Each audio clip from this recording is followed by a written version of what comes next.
पूरी दुनिया से लड़कर विनीता ने तन्मय से शादी की थी।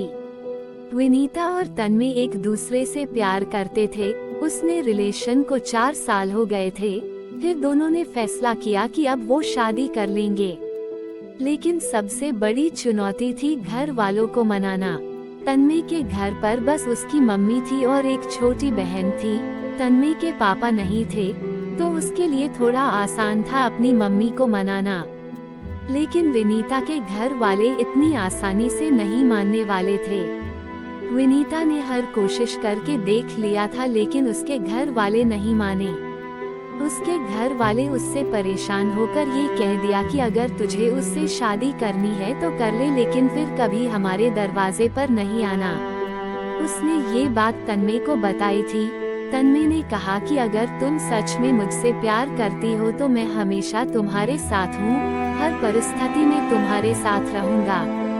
विनीता ने बहुत सोचा इस बारे में। उसने सोचा कि अगर वो तन्मय से शादी नहीं करती हूँ तो कल को उसके घर वाले कहीं ना कहीं उसकी शादी कर ही देंगे, लेकिन वो किसी और के साथ खुश नहीं रह पाएगी, क्योंकि वो तन्मय से बहुत ज्यादा प्यार करती थी और उसके बिना वो रहने की सोच भी नहीं सकती थी।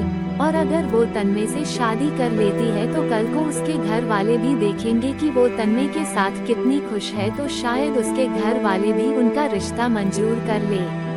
तो विनीता ने फैसला किया कि वो तन्मय से शादी करेगी और अपना घर छोड़कर चली गई। अब उनकी शादी को 1 साल हो गए हैं। सब कुछ अच्छा चल रहा था। फिर हुआ वो कि तन्मय जिस इलेक्ट्रिकल कंपनी में काम करता था वो किसी कारण बंद हो गई और तन्मय की नौकरी चली गई। इन सब के बाद उनके घर में बहुत मुश्किल वाले दिन चल रहे थे। तन्मय दूसरी नौकरी ढूंढ रहा था, लेकिन कहीं भी बात नहीं बन रही थी। विनीता ब्यूटी पार्लर चलाती थी और उससे जो पैसे आते थे तो उसी से उनका घर चलता था। तन्मय बहुत ही परेशान रहने लगा। वो रोज शाम को दारू पीकर घर आता था और घर में हंगामा करता था। विनीता उसे कितना समझाती थी कि नहीं किया करो, ऐसा सब ठीक हो जाएगा, तुम्हें जल्दी की नौकरी मिल जाएगी। लेकिन तन्मय उसे डांटकर दूर कर देता था। ये सब से विनीता भी बहुत परेशान गई थी कि मैं अपना सब कुछ छोड़ के तन्मयता शुरू की और अब ये सब हो रहा है। उसे उसके मम्मी पापा की याद आने लगी, लेकिन वो उनसे बात भी नहीं कर सकती थी, खुद घर छोड़कर जो आई थी। 1 महीना हो गया था, कुछ ठीक नहीं हो रहा था। तन्मय रोज दारू पी कर आता और रोज घर में हंगामा करता। उसकी माँ और बहन ने भी कितना समझाया उसे।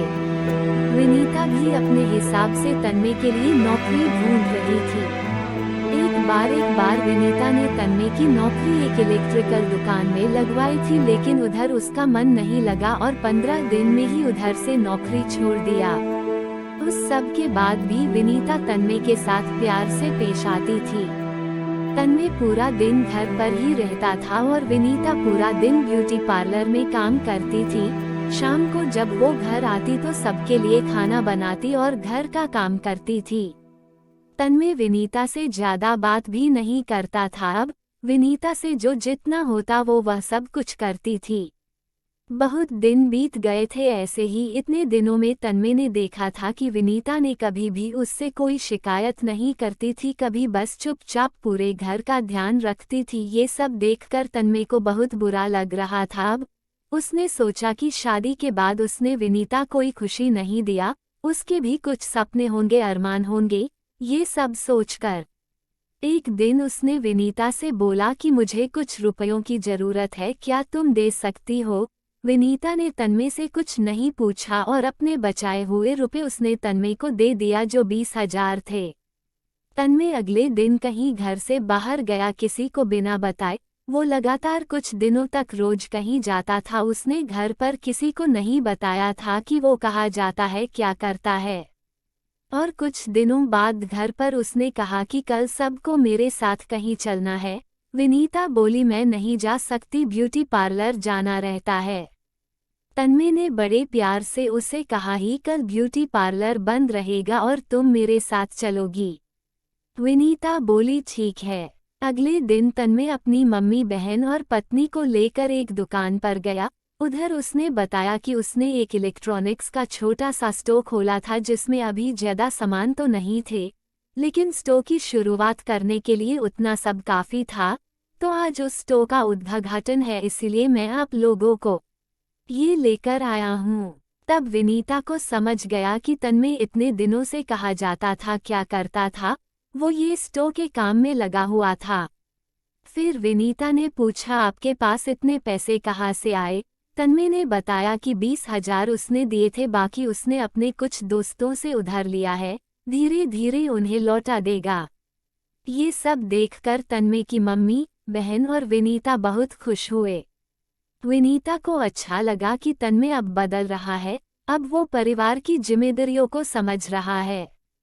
अब तन्मय और विनीता दोनों अपने अपने में अच्छा कर रहे थे और 1 साल के अंदर ही तन्मय के स्टोर की बहुत तरक्की हुई, फिर उसने सबका कर्ज लौटा दिया। उम्मीद करती हूँ आप सबको मेरी कहानी पसंद आई है, तो चैनल को सब्सक्राइब करें, मेरी वीडियोस को लाइक करें और ज़्यादा से ज़्यादा शेयर करें। मिलते हैं अगली वीडियो के साथ।